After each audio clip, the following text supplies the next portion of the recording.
Hi, I'm Michael, and this is California. And today is the day of the next big distribution of $1,400 stimulus checks, according to the IRS. Millions of Americans should have access to the additional money in their bank accounts starting today, that is, if they have direct deposit set up.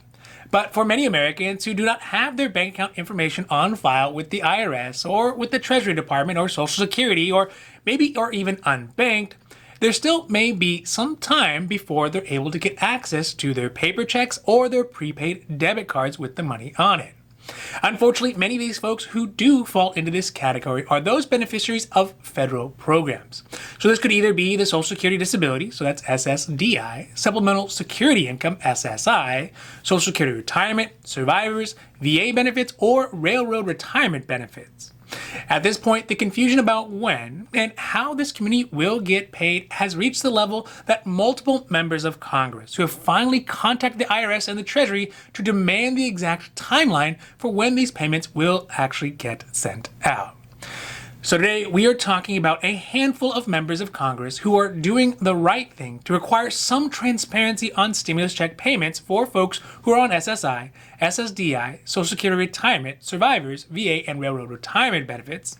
Also some tips about stimulus check prepaid debit cards and the emerging prospect of a fourth round of stimulus checks. Now, this is your daily dose. And before we get to it, if you like this information, if you find it interesting, if you find it helpful, please don't forget to like and subscribe. That way you can get updates when our newest and most informative videos become available.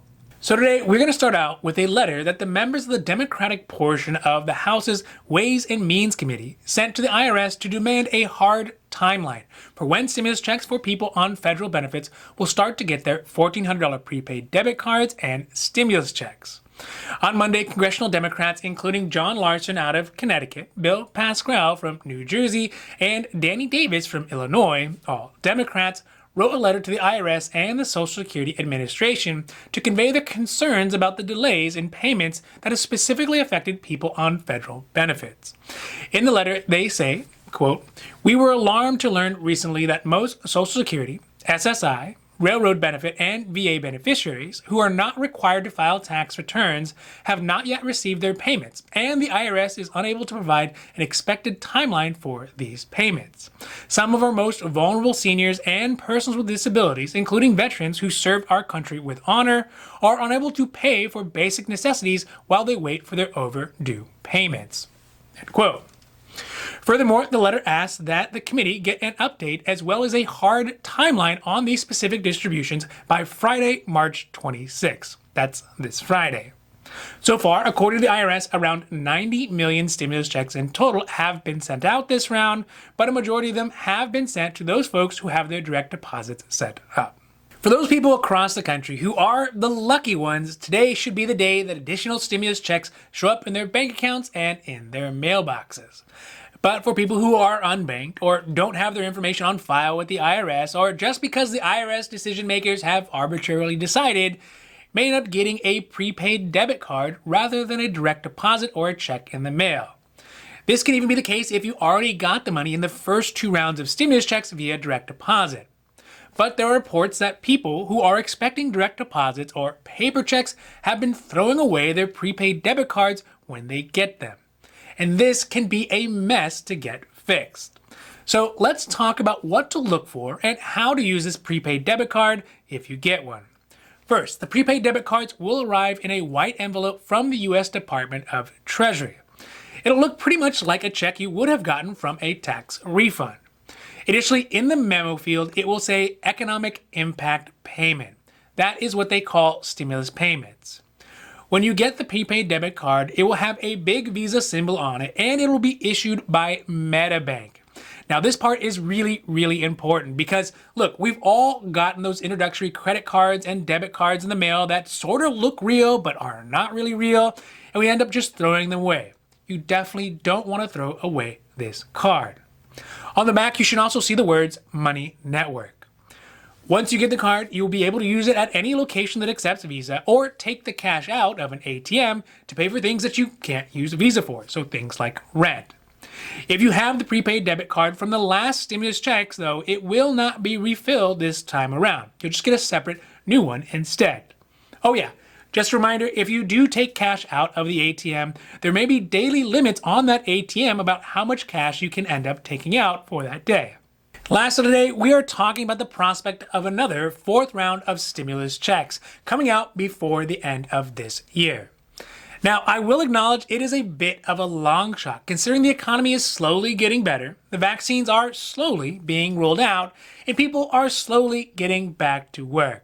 But there was a letter signed by 30 Democratic representatives, including Ilhan Omar, that is encouraging the Biden administration to not only consider another stimulus check, but to consider reoccurring stimulus payments into the future. Now, although the idea of universal basic income has not gained much momentum in the past, these reoccurring stimulus payments would be something completely different and not the same as UBI in any way, shape, or form, except for in every way, in every shape, and in every form. And we're not going to have the UBI discussion here right now, but there are smart people on both sides who have great points about it. I'll just leave it at that. So realistically though, if there was going to be any serious consideration of something like this, the timeline to get it accomplished is growing very, very short. This is because the only way to pass something like this through Congress would be, again, through the reconciliation process in order to bypass the Republicans. The latest date that this could potentially happen would be October 1st.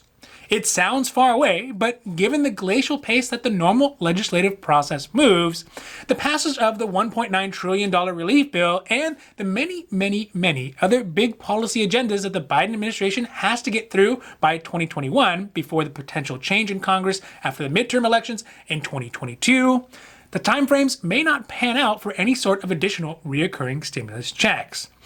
But it is definitely something to keep an eye on for the next few months to see how it all pans out, and maybe potentially they are going to include it in one of the other infrastructure or jobs bills. So far, I've said it once, and unfortunately, I will probably have to say it a bunch more times. There is no reason why people on federal benefits like Social Security retirement, SSI, SSDI, VA, and railroad retirement benefits should have these delays in their benefits. There's no reason to treat these folks like second-class citizens simply because they choose to do their banking different than the majority of Americans. It shouldn't be the case that these folks, who oftentimes are the most in need of these additional support, should be put at the back of the line. It's just not right. And you know what? Good on you, Democratic members of the House Ways and Means Committee. Somebody's got to be out there to hold big government organizations like the IRS and the Social Security Administration accountable for their inefficiencies and their negligent policies. So let's see by Friday, March 26th, if the IRS and the Social Security Administration will have any real idea of when these federal beneficiaries could start to see their $1,400 stimulus checks. Now, this has been your Daily Dose, and I hope that you found it interesting or helpful or at least useful. And if you did, please don't forget to like and subscribe. That way you can get updates when our newest and most informative videos become available. So that's it for me, and for California, I'm Michael, wishing you a happy, healthy day.